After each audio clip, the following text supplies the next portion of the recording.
Bienvenue, nous allons poursuivre notre formation sur la conception d'une base de données. Aujourd'hui, c'est notre troisième vidéo. J'ai fait la première vidéo sur le MCD, le modèle conceptuel de données. Voici le modèle conceptuel de données ici. Et la deuxième partie concerne le modèle logique de données qui est là, le MLD, le MCD, le MLD. Maintenant, nous allons voir la troisième partie, le MPD. Le MPD, c'est le modèle physique de données.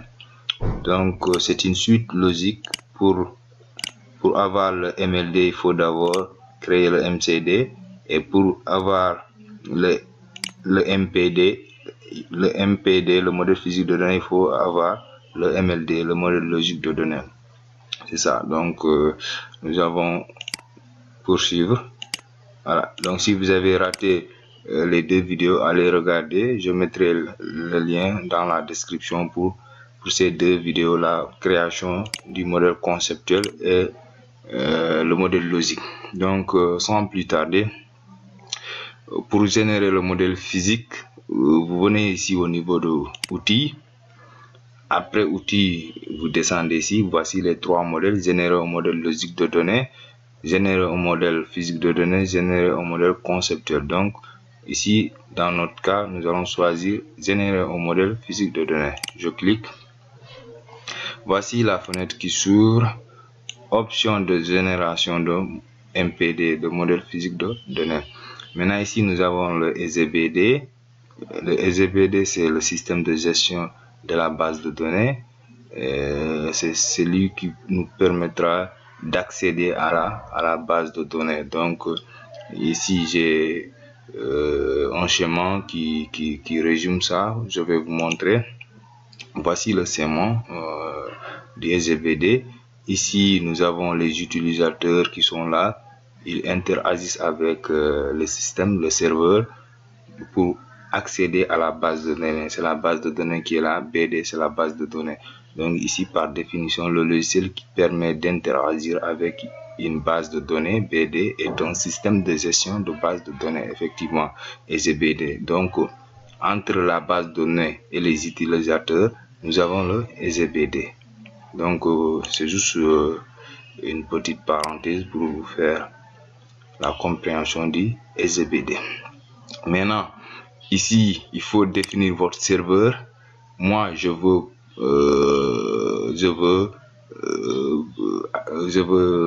par exemple générer ma base avec Access.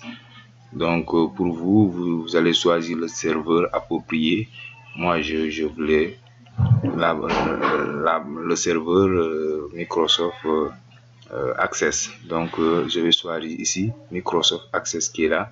Donc dans votre cas, c'est à vous de choisir. Il y a beaucoup de serveurs. Donc définissez le serveur qui vous convient. Ici il y a Oracle, il y a Postgres, SQL, il y a Sybase. Il y a beaucoup de serveurs. C'est ces serveurs qui vont accueillir la base de données. Voilà, donc je choisis sans plus tarder Access. Access. Voilà, donc Access, vous avez vu Microsoft Access 2000. Voilà, après je vais renommer ici. Vous avez dit MPD. Voilà. Après je ne touche rien. Voilà, je laisse. Voilà, ici tout est sélectionné. Ça c'est les différentes tables. Voilà, donc ici nous avons le MLD. Voilà, donc c'est à partir du MLD que nous allons se baser pour générer le modèle physique de données. Donc je pense c'est OK. Donc n'oubliez pas ici, c'est très important. Il faut définir votre serveur. Voilà, si c'est bon, je fais appliquer. OK. Voilà, donc c'est bon, c'est généré. Vous avez vu. Donc j'ai 0 erreur, 0 avertissement. Je ferme. Donc vous avez vu. Maintenant ici il y a les flèches qui sont là. Ici nous avons, vous avez vu ici le nom MPD. Je peux dérouler. Vous avez vu. Il y a les références qui sont là. il y a les différentes tables qui sont là avec les colonnes. Vous avez vu maintenant. Maintenant ici nous avons les tables. Vous avez vu. L'autre modèle, vous avez vu le MLD. Ici nous avons les entités. Vous avez vu la différence. Ici nous avons les entités. Après ici nous avons entité client, les attributs. Alors que dans le modèle MPD, nous avons ici les tables.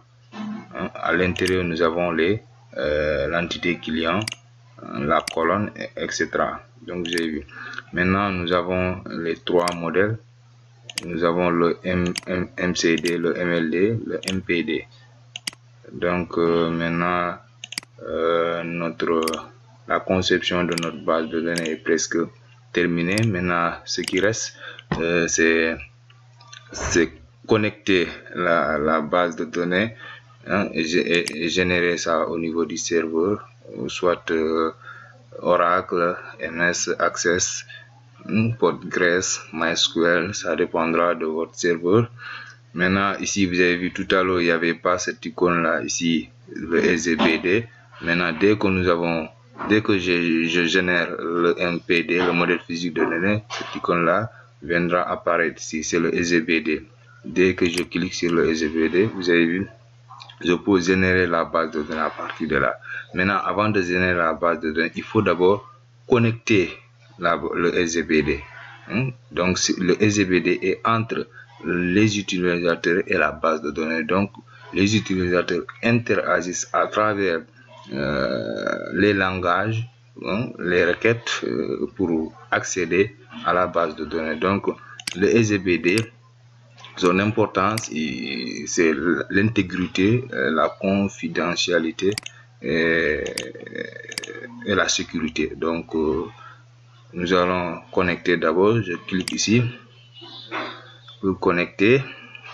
Voilà, pour connecter ici, vous avez vu, je vais choisir toujours MS Access, c'est mon serveur de référence, MS Access Database. Vous avez vu. Après je fais ici modifier d'abord. Je vais modifier. Donc je suis en train de connecter ma base de données au serveur.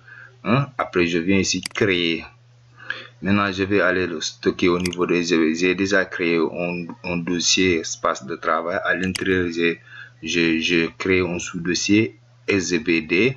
Après je vais renommer ça. Je peux dire comme c'est gestion PM.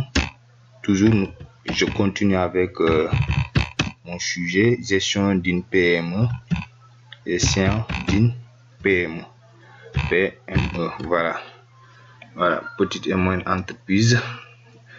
Après je fais OK. Voilà, donc la base de données de stock de travail gestion PME a été créée. Je fais OK. Voilà, après tout je fais OK. Voilà, je fais connecter. Voilà, tout a été connecté. Maintenant je vais aller vérifier au niveau de la base. Vous avez vu, c'est automatiquement vous avez vu, je viens ici au niveau des SGBD. Donc vous avez vu ici nous avons Access qui est là, Microsoft Access. Donc vous avez vu Microsoft Access, notre base de données Microsoft Access Database.